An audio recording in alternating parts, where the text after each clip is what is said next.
Hello and welcome to round 8 of Grand Prix Los Angeles. I'm Randy Buehler. I'm joined by Hall of Famer Luis Scott Vargas. We're looking over at Brad Nelson, who has put together a Mardu tokens list that has gotten him here to 7-0, and he's now one round away from being King of the Hill. Yeah. Eugene Wang, his opponent here, is on a Sidisi whip deck that he's been in the feature match area with on the King of the Hill table all day. Won the last Grand Prix.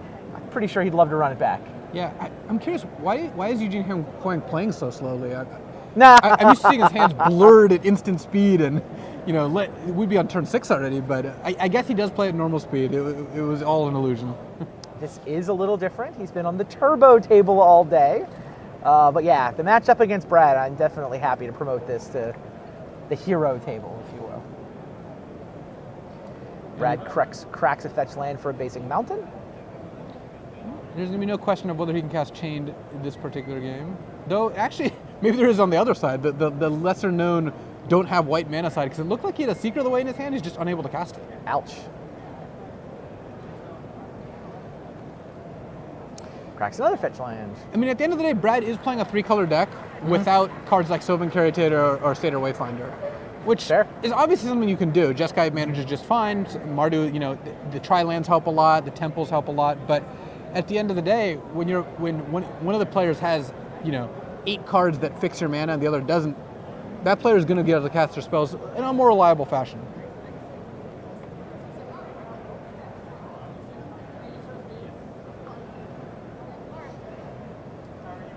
It's turn 3. And Brad's got Bloodstained Mires for days. Does he have a play though? Maybe Rabblemaster here would be just fine.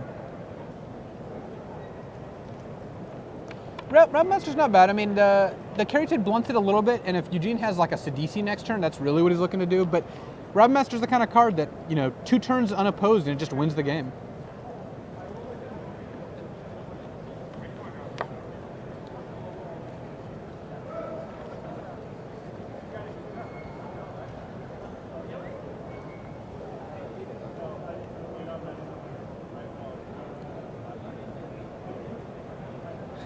Eugene Hoang is in a funny position here where he played a Wayfinder and got an Opulent Palace. I think he was hoping for an untapped land so he could cast Murderous Cut that's in his hand. But he can still trade Wayfinder for a Goblin token or chump the Rabblemaster and then Murderous Cut end of turn with his extra mana. And he really just hopes Brad doesn't have a second Rabblemaster, but luckily for him, Brad does not. I like just blocking the 2 tokens here and then casting Murderous Cut end of turn. You take 4 damage, but you're still at a pretty healthy 16 life. And Eugene did draw Sidisi last turn, which it didn't look like he had a land to play, but he's going to get to play next turn. And Brad finally finds the white mana. Right, because Brad hadn't found that yet. Brad, wasn't on the board with the turn 2 Seeker and might not even have a play this turn. This game would be totally different if turn 2 Seeker had come down. Oh yeah, it would have attacked without fear into Caryatid. It would pressure Eugene into taking at least 4 more damage here, it looks like. And, Brad would set up his next turn if he's casting a white spell. But Eugene's made a pretty good living in the feature match area all day, trading those Wayfinders off for Goblin tokens. Yeah. I mean, it feels like a trade where the Rabblemaster player is just ahead, but Eugene's so happy to have cards in the graveyard. Yeah, between the fact that it's, you already got your card off the Wayfinder most of the time, and the fact that he doesn't want other cards in his graveyard, it's not that bad. Also, Eugene's deck in general looks like it's pretty good against Rabblemaster. He's got a lot of blockers and even has Whip. We've seen it be a liability. I mean, we saw Soul of Innistrad devour a Goblin token that had to tack into it with a Whip of Erebos in play. Eugene hoping there's no removal spell in response to the trigger. Here is Sidisi, trigger on the stack, Murderous Cut. So Sidisi will succeed in milling 3 cards, but it doesn't matter whether they're creatures or not, no zombies will come to play. Yeah. Eugene's plan for zombies cut short here. So he's got it's a like lot a more. B-. He's got a lot more where that came from. And Brad actually doesn't, even with his white mana, doesn't have an insane draw. I mean, casting a Seeker is not actually as impressive on turn 5.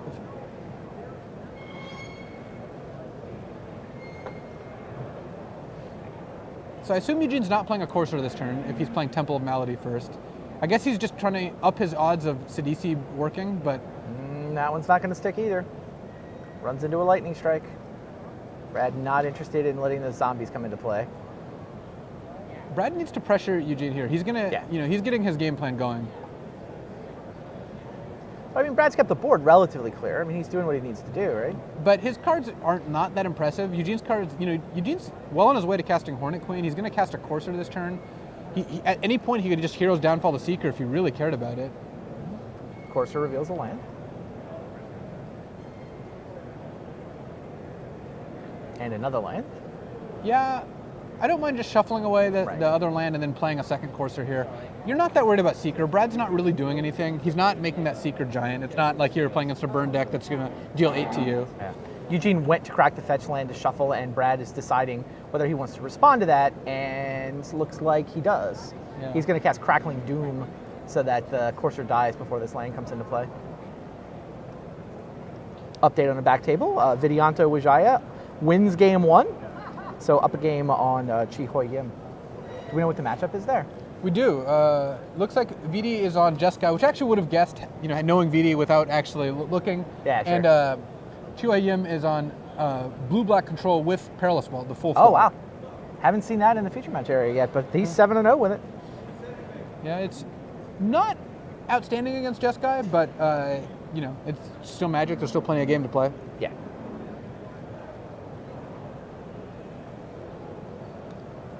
So it's like Fabrizio and Terry also up a game on Ben Stark. I know Ben's with Jeskai. I don't know what Fabrizio is playing. It looks like Fabrizio's also playing Jeskai here with actually multiple Steam Auguries in the deck and 3 main deck Disdainful Strokes. Main deck.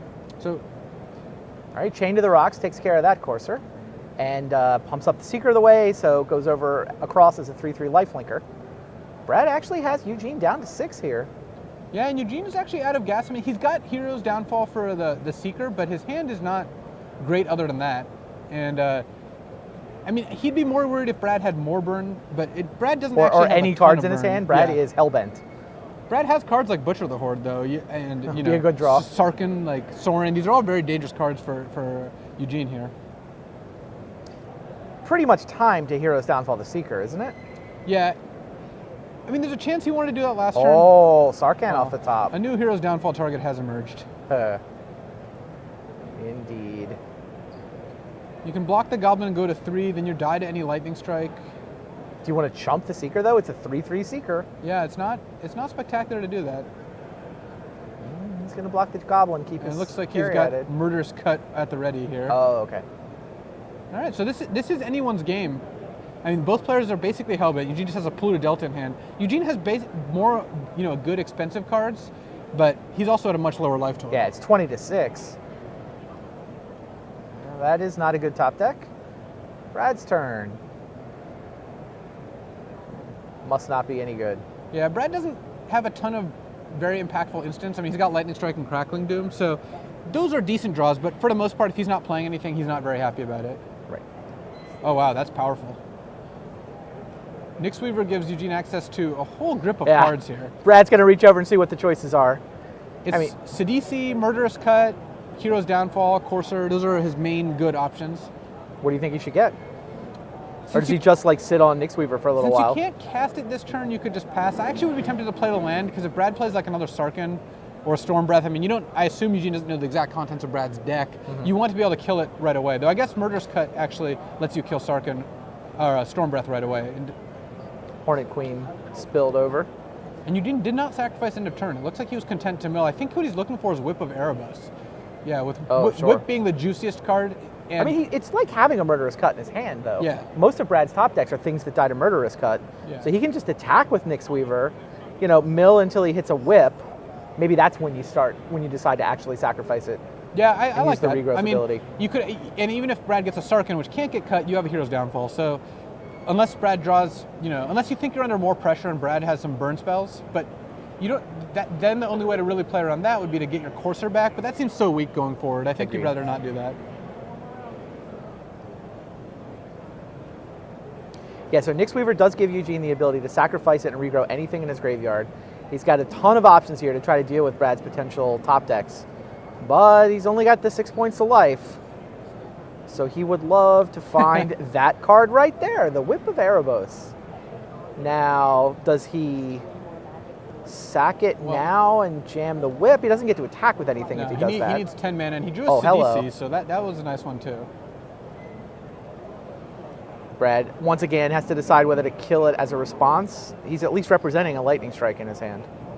He's representing the ability to kill CDC in response to her trigger. If Brad has Lightning Strike, I think he's better off just trying to draw a second one and just win the game. I agree completely. Because he's losing to the Whip, Spider, or some combination of those cards if the game goes much longer than this. Yeah. If he has another removal spell, killing CDC is very reasonable, though. There she is. 3/3. When she comes into play, you mill 3 cards. Any creatures, you get a zombie. And also, yeah, she also triggers off, Commune with the Gods and Seder Wayfinder. So overall, she fits Okay, what the Brad deck's has a trying to do very Crackling well. Doom. So Brad is responding to CDC's triggered ability with Crackling Doom. CDC's in play, and she's the largest creature in play. So she's the one that's going to die here. And that puts Eugene to 4. He really doesn't want to crack this Pluto Delta, because that makes him die to Lightning Strike. True. What is Eugene responding with? Looks like he's responding with the Nyx Weaver. What does that accomplish? I don't know. I think he got the Whip back. He was trying to sack Sylvan Caryatid to Crackling Doom, but that's... What? CDC's in... Brad respond... did Brad respond to make him sack the... I think he responded to CDC with Crackling Doom, forcing Eugene to sacrifice Nyx Weaver, which, to get the ability. Then losing a Caryatid. And the reason he did that was so that if he draws a haste creature like a Butcher, Eugene no longer has Nyx Weaver into Murderous Cut as an out. So that gives Brad an extra out. Wow. I mean, I didn't see that line. No, it sounds great. Basically turns Butcher of the Horde into a winning top deck. But Brad does not top deck Butcher of the Horde, does not top deck anything else either. And Eugene Wang takes game 1. Yeah, he's been whipping opponents all day, and that has not stopped. Yes. And he even had, showed good patience with letting the Nyx Weaver sit there and just regrowing, waiting until he hit a whip and regrowing. Yeah, that was impressive. Looks like we've got a live look-in coming up. Take a look at Chiho Yim and Vidyanto Wijaya. And Jorah by Murklurker is making its long sought-after appearance in Standard here. Yeah, the Murklurker has done good work. We got a live Kibler reporting. Oh, we get the thumbs up from Brian Kibler. That looks like an 8-0 for Teamer aggro. I don't know if Kibler can remember the last time he was 8-0, but because I certainly can't. He seems to be shaking his head no. He can't either. Of course, I could be speaking about his record or mine, and it would be the same. Yeah. All the clans representing today. I don't know the life totals here, but I just feel like when the Jeskai deck has got the turn 2 Seeker draw, it's winning. Yeah, that's why you play Seeker. It's the card you want to draw least turns 4+, and the card you want to draw most in your opening hand. Manus Rider is probably the best card because it's always good. Turn 3 it's great, and turn 7 it's still fine. but Seeker is one of the more high variants, but very good cards in the deck. Chihoy is on 18, Vidya is on 21. What's your take on the Murklurker? I actually think it's a good card. I mean, I think it serves the purpose of the deck. Obviously, whenever someone plays a card like that, that's a little unconventional that you haven't seen play, it's been around for, quite a long time, 6 months or maybe not quite that long, but enough that you would have expected to have seen play before.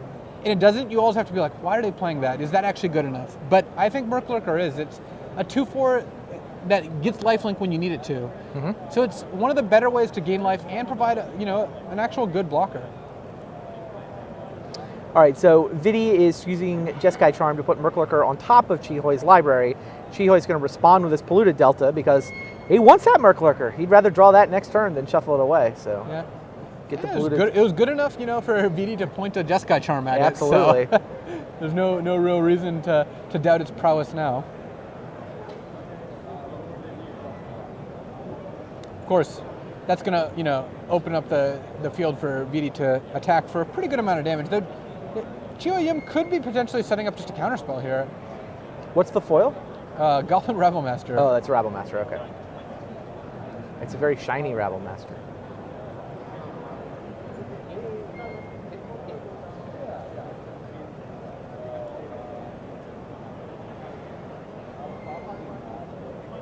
So VD cracked his fetch land. I thought that was just so that he would be able to redraw Murklurker, but he's clearly still thinking about this Jeskai Charm. Well, yeah, Chiho Yim is deciding whether he wants to either counter the Jeskai Charm or just use a removal spell on the Rabblemaster. And it's pretty close either way, but I actually like countering it here. I think having Murklurker in play is going to do better Because I'd rather counter this and then have Murklurker in play, and then next turn you can, if you have another black, kill Rabblemaster and then give your Murklurker a lifelink. Or you could not even kill Rabblemaster, you could just eat a goblin and gain 2 life every turn, which is kind of funny too.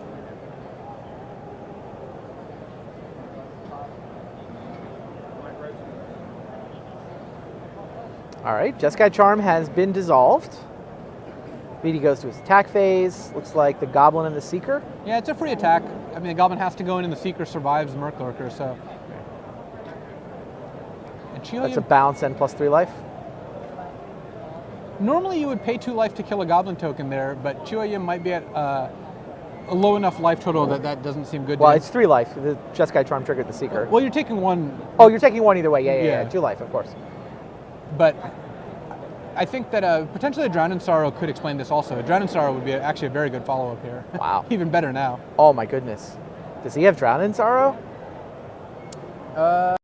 4 Drown in Sorrows in his sideboard.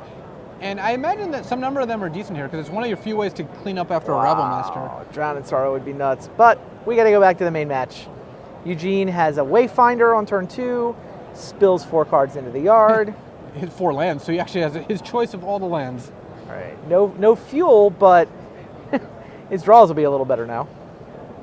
I think I saw Whip in his hand. He was probably hoping for some food. And then Seeker of the Way from Yeah, Brad meanwhile has the turn 2 Seeker draw. Not as threatening as in the Jeskai decks, because Brad's deck has less burn spells and slightly less haste action, but Brad's deck still is capable of some good aggressive draws here. Definitely. This does not appear to be one of them unless he has a second Seeker. Temple, he did keep the card on top, so he seems content with his plan for next turn. And Eugene just brings in negates against everyone. He's got his Evidently. plan.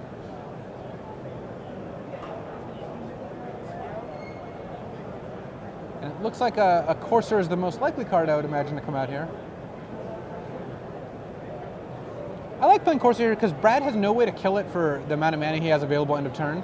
So you at the very least force Brad to spend his next turn, killing the Courser.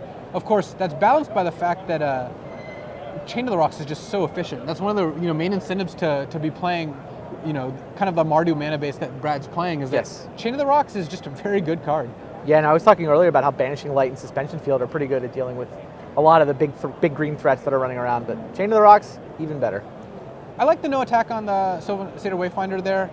If a Rabblemaster does come out, like a Chain of the Rocks plus a Rabblemaster, you really want to be able to block that first token. Update from a back table, by the way. Fabrizio Anteri wins his match. So he gives Ben Stark Ben's second loss of the weekend. Ben now 6-2 and playing a win and in for day 2 next round. That was a Jeskai mirror we figured out, right? Yeah, it looked like a Jeskai mirror, but Fabrizio had more disdainful strokes and steam auguries, so he was more well suited for the dig through time battle. Fair enough.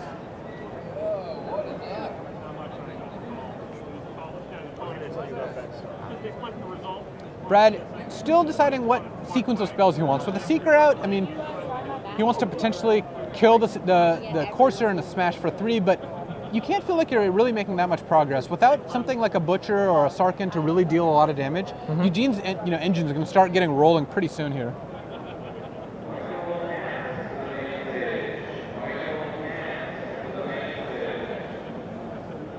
Crackling Doom would be one of the more aggressive lines you could take. I mean, I could see that being pretty decent. 4 mana. Could just be like a Sorin. Sorin or a Butcher. Those are the 4 drops, right? Yeah. It is Sorin. Problem is if you make a bat here, then Brad can just attack with his Courser. Right. If you +1 it, you've got a 4/3, so you're offering the trade of Seeker for a Courser, because Eugene could double block if he wanted to. Sure. I like his not double block. He's got Murderous Cut in his hand. He's going to be able to have a very efficient way of dealing with the Seeker. He's got Negate to stop a next Planeswalker. I actually just like Eugene's spot here in general. Yeah, land on top of the Courser as well. It's always nice. It's also bad when the land on top's not the land you want to play this turn. You're like, I didn't want to give up the value, but I really want to play a different land. Yeah, it seems like that may be where he's at. Yeah, it looks like, he might be dropping a different land into play. There you go. He's even cracking a fetch land, using up a shuffle, so he must really want to play whatever 4 mana card he's got here. he's got Whip of Erebos in his hand, but Whip doesn't seem like the play you want to make here. I mean, maybe it's good. It gains you 3 life, which is nice. And you hit Soren down to 2, but Sidisi would be, I think you want to play your attackers, then play that if you have both. Because it doesn't look like he's got a card to whip into play from his graveyard. He wants to put Whip onto the table. I guess he just wants to race. If you're attacking Soren for 3, I guess playing Whip is fairly productive, and if you don't care about leaving negate up, playing Whip makes sense. But if he had a Sidisi, he would rather play that for sure. And I guess if your choice is between leaving negate up and playing Whip plus Murderous Cup, negate plus Murderous Cup versus Whip, going Whip this turn and negate next turn actually makes sense too. Why is that? If you don't care about what Brad plays this turn, you might as well play the 4-mana spell this turn and Cut's just a 1-mana spell, so you're just being a little more efficient. Of course, Brad kind of has the maximum amount of punishment there as Wingmate Rock. Well, it's not like you can negate it, though. Yeah. But if you had Murderous Cut the Seeker, it would have been a little less effective, but you're not getting around Wingmate Rock getting you at some point. Yeah, it's not over, though, by any stretch. Eugene gets to... He's got Silence the Believers in hand. He could actually just kill both Rocks and the Soren here. I actually kind of like that. Because he just plays the Swamp off the top, casts Silence the Believers on 1 Rock. Oh, and then cut the other. And then cut the other one, and then attack Soren for 3. That kind of, demolishes all of Brad's board. Yes, it does. If Brad has a follow-up rock, that's pretty good, but it's asking a lot. Well, he goes Sidisi. That does set up the Whip a lot better. I'm with you, though. The killing 2 Wingmate Rocks and a Soren feels like a better turn. Though I guess Eugene he wanted still to make can sure cut something to land Sidisi before Brad could kill it, so he makes sure to get a zombie off of it. Okay. Or at least get a shot to get a zombie off of it. Right. And he does get to cut either way. Yeah, getting the cut either way is nice. And you could attack Soren still. Brad can block one of your creatures. I actually wouldn't have minded throwing away Satyr Wayfinder for 2 damage on Soren there. All Brad needs is just like a never-ending succession of Wingmate Rocks. That's his best line here. It's just keep playing Wingmate Rocks if he has them. It's just by far the most impactful card in his deck. Well, the rock had the +1 from Soren, right? Oh, so yeah, attacking into it doesn't actually make sense at all. Because you can kill the Courser. Yeah, but... Yeah, that +1 ability from Soren does stick around all the way through your opponent's turn. Something people lose sight of. It's particularly important to remember if there's any Elspeths running around, you can accidentally have your Wingmates be 4 power. They weren't bigger. They have to be in play when he activates the ability. He used the Soren to attack first to get the 3 off the Seeker. So the attack actually seemed fine from Eugene's side, though. Not attacking also seemed reasonable. It's like one of the pretty close spots there.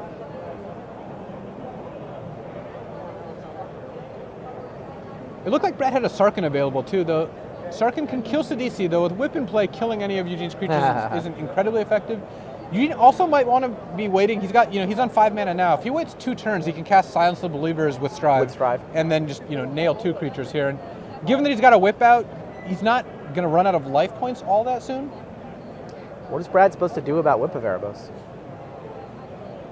I mean, he doesn't really have an answer to it. He's got 2 Banishing Lights in his sideboard, which I assume he brought in because it seems like that's one of the cards that you would want to bring it in for. But it's a 2 of, and he's not playing a deck that has Dig Through Time or really any other way to draw extra cards.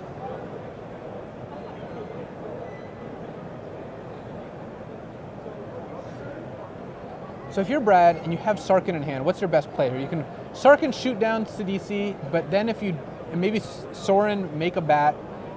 And then you have 3 blockers for 3 attackers. That's not too bad, but then if Sidisi gets whipped into play, yeah, it doesn't really seem like you're making much progress by killing Sidisi with anything, basically. It looks like Brad does it the Banishing Light. I was going to say, if you're Brad, the play you want to make is Banishing Light on Whip of Erebos. That is the play you want to be making here. May not be mana efficient, I don't care. Get Whip off the table.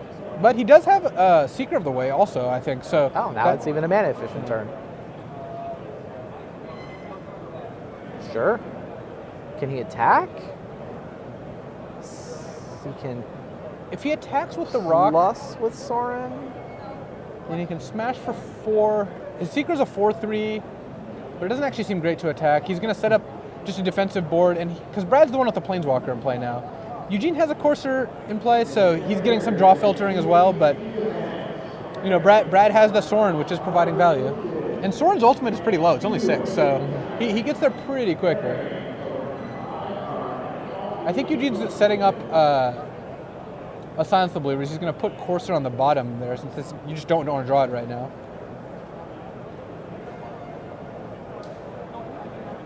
Carrington, of course, is slightly worse, but what can you do?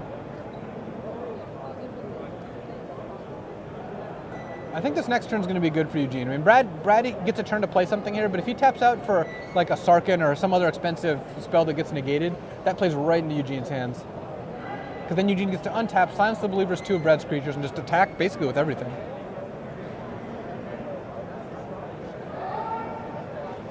Brad could also end up in a spot where he wants to make a bat here. It makes his blocks a little bit worse, but it gives him an extra creature to make sure that Soren doesn't die, though Soren's at lower loyalty at that point, so it's kind of a trade-off. Yeah, Brad trying to figure out if he can attack here. The problem is for Brad is that the longer the game goes on, the better it gets for Eugene. Eugene has Courser in play. Eugene has cards like Whip of Erebos and Hornet Queen that answers to.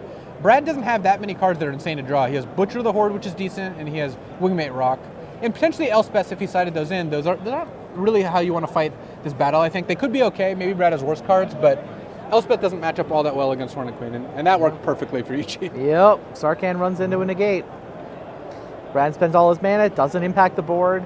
Eugene is in a position to untap and pay the strive on Silence the Believers. Yeah, and if let's say Brad pluses Soren, because one of the ways maybe he wants to try to get to Abyss mode, and Eugene goes Strive on Wingmate Rock and Seeker, attack Soren with everything, and then Soren does end up dying. And if Brad attacks with any of his creatures, then that is actually even better for Eugene here. So Seeker's a 3-2 on Eugene's turn. It can trade for Sidisi, but then Soren dies, and you get a zombie out of the deal. The other table, by the way, Yim Chi Hoi and Vidyanto Wijaya are headed to game 3. All right.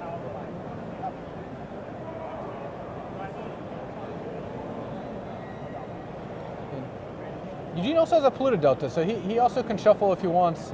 Though it looks like he has a Hornet Queen on top of his deck, so I don't think he wants to right now. Well, he really wants 7 mana in play. Yeah, I guess if he doesn't have another untapped land, he doesn't really have a choice. Yeah. Yeah, you're not going to do nothing this turn when you could be driving away 2 creatures.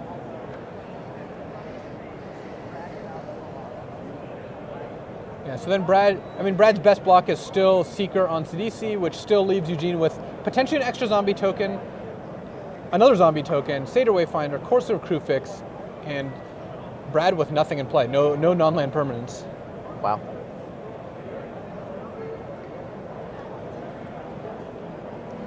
So that seems like the line to me, especially since Brad can't really cast anything right now. And there's 1, 2, 3, 4, 5, 6, 7. Silence those 2 Believers. Now, what about the attacking? All of it? I like all of it at Soren. Didn't hear who it was at. I'm with you in that I suspect it's Soren.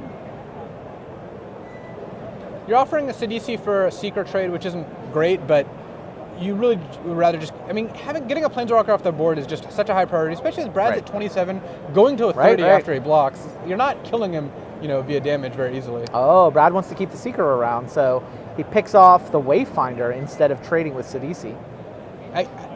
Soren's dying either way. Yeah, Soren's dying either way, and that does leave Wingmate Rock as a top deck. I think that's important for Brad.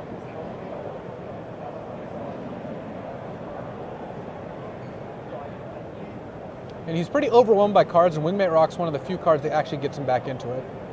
Jeez. This Sultai Graveyard deck just keeps winning.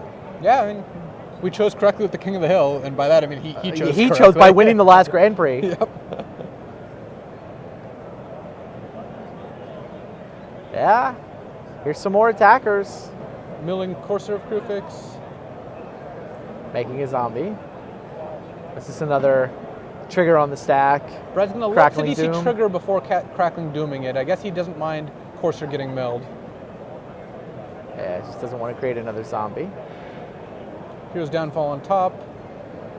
And well, he also wants Eugene to attack before, knowing that the Seeker's going to be at 3/3, so that makes sense. Sure. So Brad's not that close to dying, he's just very far behind. Right. No, I've been impressed with the way Brad has managed these board states, both last game and this game. It feels like he's a million miles behind, and then he keeps just, picking off creatures, and suddenly he's only like one creature behind. Yeah, and he's making the plays he has to make. It's just he's not having quite enough ammunition to get there. I don't like casting Hero's Downfall in the Seeker here. I would just attack. You're not in a race. I mean, it can block your zombie, but if Brad has a spell, you can just downfall then. So, I mean, he just gets 4 points of damage through, but I'd be happy to trade zombie for Seeker and then just have an extra Hero's Downfall in hand. So I guess the advantage of that is that Wingmate Rock doesn't come out now, but... Rabblemaster can. Yeah. Here is Goblin Rabblemaster, putting an attacking token into play to bounce off a Sylvan Caryatid.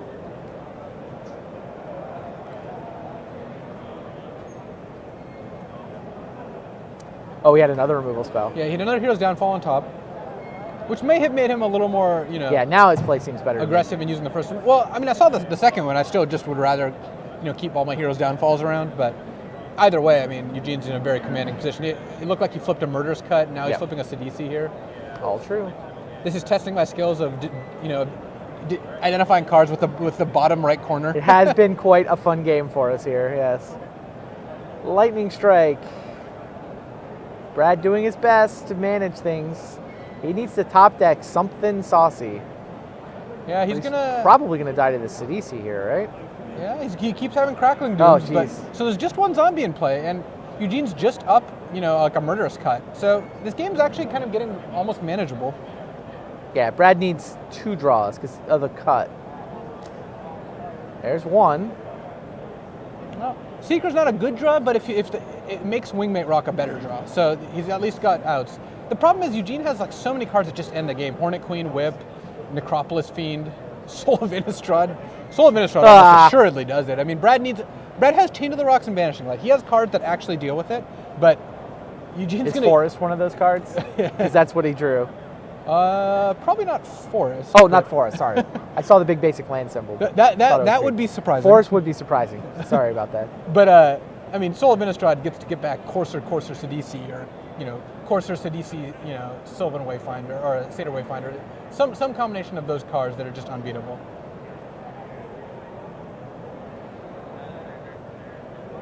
Yeah. Brad just extends the hand. Wow. Eugene Wang sticking to the King of the Hill table, moves to 8-0, and it is Sultai over Mardu.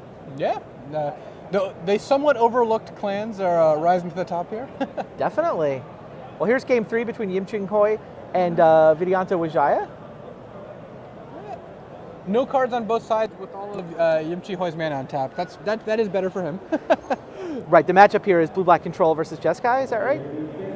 It is, but if Vidi got hits in with the Seeker and the Manus Rider, I mean, if Yimchi-Hoi is at like 12 life, then this is a very winnable game for Vidi. If Yimchi-Hoi is at like 18 life or 17 life and kills this Mantis Rider, then that's different. Wow, he took a hit from that Mantis Rider and didn't play anything end of turn.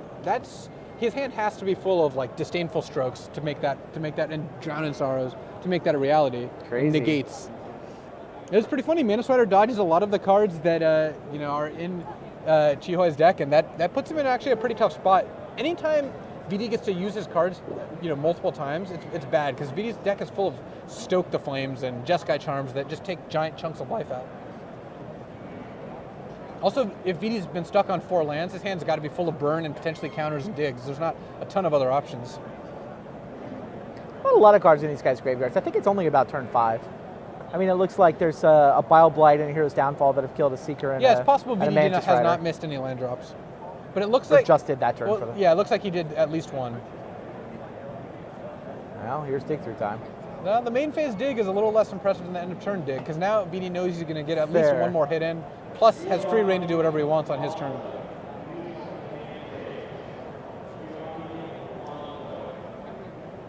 I mean, number 1 priority is, of course, a way to remove the Mantis Rider. Following that, I mean, there's not much else you specifically need. Some counter spells would probably be nice because you have to anticipate a flurry of burn spells coming at you. Definitely. I don't think we've heard a life total yet. No, I think technically we had a floor reporter, but I think Marshall's on break or something. Our crack floor portal marsher says they're upgrading it right now.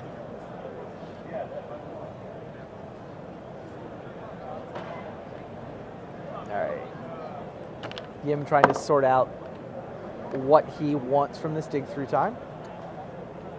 I see a Jason Ingenuity, but this is not the stage in the game where Jason Ingenuity really shines. Does he have new tech in his list? Is this the Pantheon version? This is the Pantheon version with Perilous Vault, Pearl-like Ancient. He's got one copy of Aether Spouts, but I think they did as well. That's exactly what they had, yeah. And one Radiant Fountain might be exactly the yeah, one Cuneo list. This looks like Cuneo took the top 16. Yeah, both Andrew and Owen got top 16 with it. Owen took to almost the top 8. I mean, right. He was 12-3 before losing. Right. Which is a tough place to be. Yeah, this is the kind of game that's very, very difficult to win. You just got clocked for at least we've seen 10, 3 from Manus Rider and 7 plus Manus Rider and Sarkhan. You have 2 threats to deal with, so it's going to take almost your whole turn if you can even do that. And VD's almost any burn spells just finish the game. Yim Chi-Hoi's at 18? I suspect that is not accurate unless he gained a lot of life. Right. What would he have gained life from? Merc Well, he has a dismal backwaters there, so. Actually, if he took his first hit from 18 to, or 21 to 18. Okay, 11, there we go. And I took a hit of 7 down to 11, that actually could be right. Yeah, 11 sounds like the right answer. We just hadn't gotten updated from the Sarkhan Mantis Rider attack. Well, here's Bioblight to kill nothing, but to get a Scry. Or Drown in Sorrow, rather. Sorry, yeah, Drown in Sorrow, of course. Well, if he has the second one, it kills the Mantis Rider. Right. No, yeah, that definitely had the look of, all right, fine. 2 drowns to get your Mantis Rider. Yeah, I mean, VD will take that trade. Definitely. There's actually a good chance he just has lethal now. All he needs is a Lightning Strike to go with the Jeskai Charm we saw earlier. Sarkhan. I mean, he's got Negate in his hand too, so even if he has almost nothing, he's still going to win the game. Sarkhan will be good enough in a turn or two.